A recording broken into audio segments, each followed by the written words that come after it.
বিয়ের সমস্ত বর্তনের টাকা এসে পড়েছে এখন আমার হাতে। এইবারে সৈকালের বিয়ে দিনে পাঠিয়ে আর সেইখানে ওই হতচ্ছাড়ি মেয়েটাকে গুরুদেবের ওখানে পাচার করতে পারলেই আমার কাছে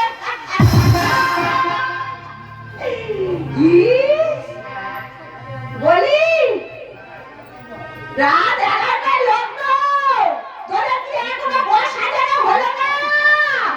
সৈকাল যাবে কখন? মা, আয় বাবা আয়। আমি এসেছি মা। বিয়ে করতে যাচ্ছিস? আমার মুখ ভার করে থাকলে চলবে? আনন্দ কর বাবা, আনন্দ কর, প্রাণ খুলে আনন্দ কর। আমার চেয়ে আনন্দ তো মা তোমার। তুমি প্রাণ খুলে আনন্দ করো। কি যা বলিস? ছেলের বিয়ে বলে কথা, মায়ের আনন্দ হবে না? ইস, এই হারামজাদা, আমি বলে তাড়াতাড়ি করে বলছি, আর ও হারামজাদা বরণডালা নিয়ে বোবার মতো দাঁড়িয়ে যায়। রাখ এখানে, আশীর্বাদটা ছেড়ে নি। আয় বাবা বস।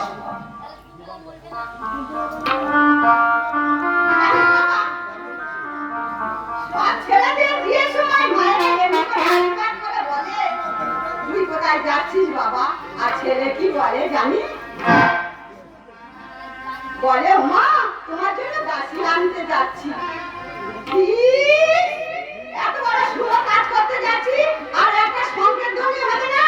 বলি বাড়ির মেয়েরা কি আনন্দে মেতে রয়েছে যে স্নান বাজাতে ভুলে গেছো? দেখি আবার তুমি এলে কেন? তোমার মতো অলৌকিক না মুখ দেখালে চলছিল না। না, সোনার মতো দাঁড়িয়ে রইলে বাজাও।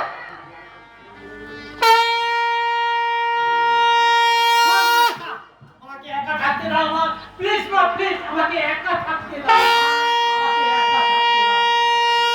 তবে মনে রাখিস, রাত 11টায় লগ্ন।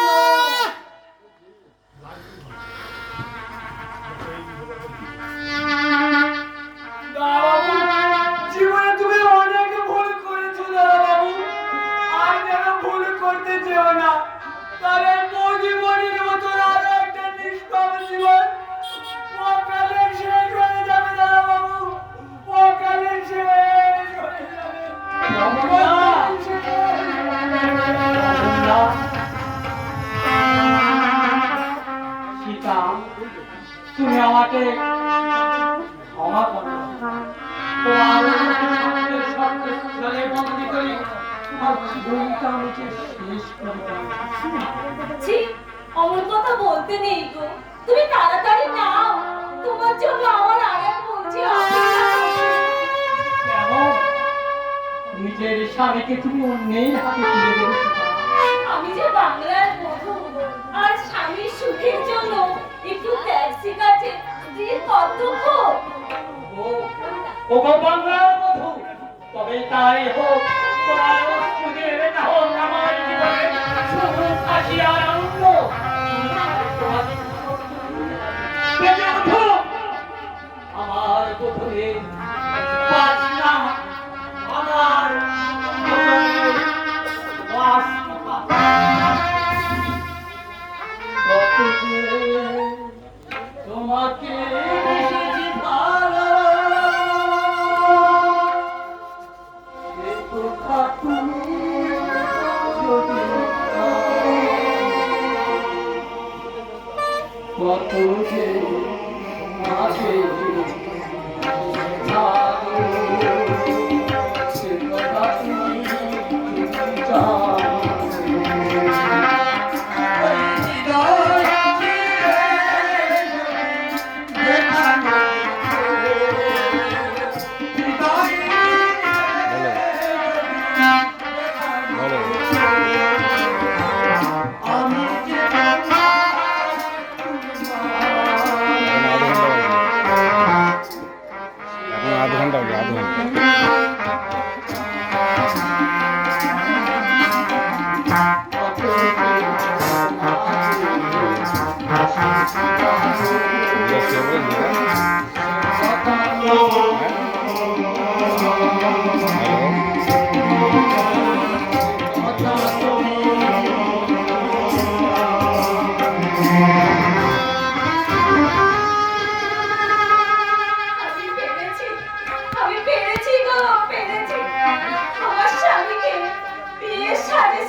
এবার যে আমার নতুন শাড়ি থাকার পালা এবার আমি বিয়ে সাজ করে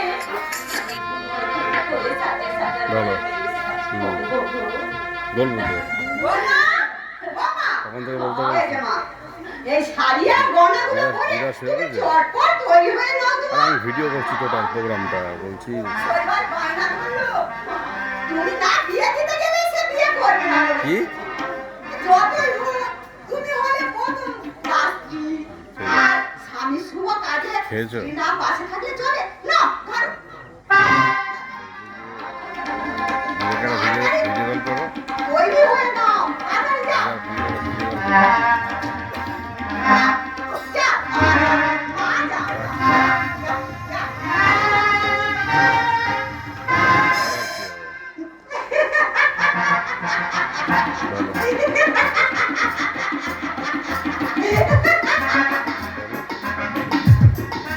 বলছো হারামজাদি, এবার তুই কেমন করে রক্ষা পাস আমি দেখবো।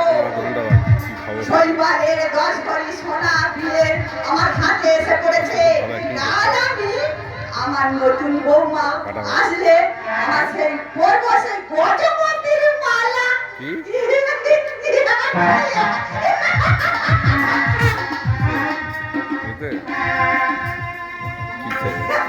টেলিগ্রাম আমার কথা আরে ঠিক হলো আছে।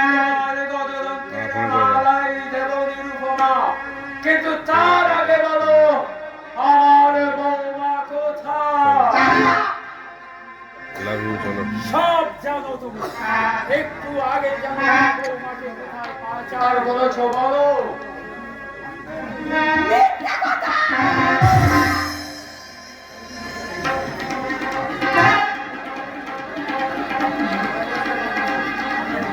এত বড় শ্রদ্ধা তোমার, তুমি আমার গায়ে হাত তুলেছ, এই নিরুপমার গায়ে হাত তুলেছ।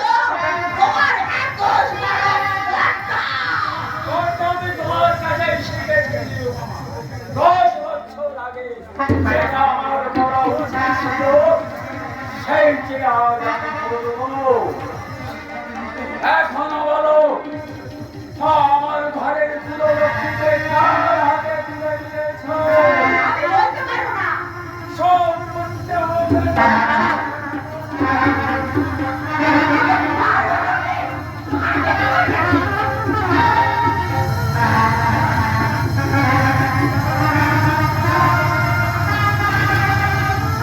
God!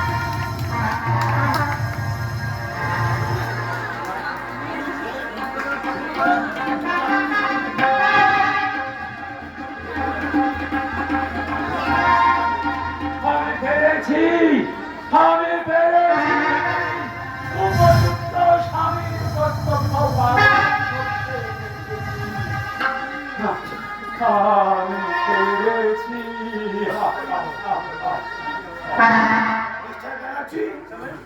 আপনার চোখ খুব অস্বাভাবিক।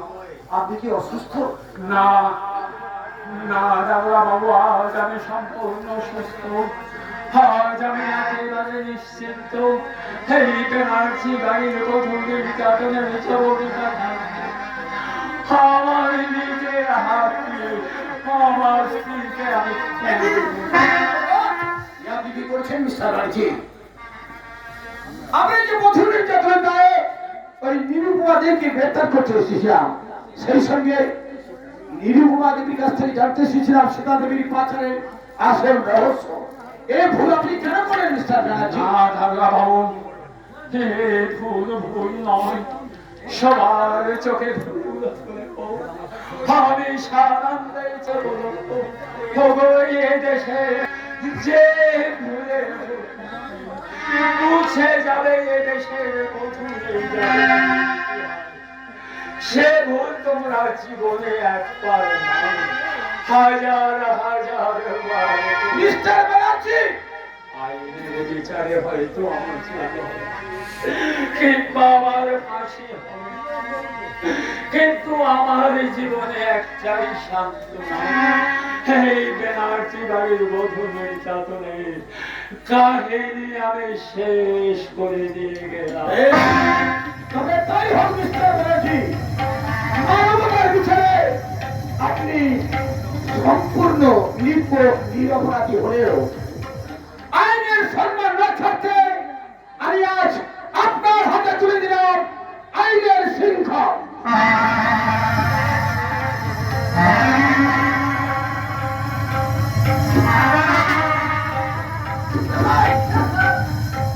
এই লাশটা নিয়ে গাড়িতে তোলো।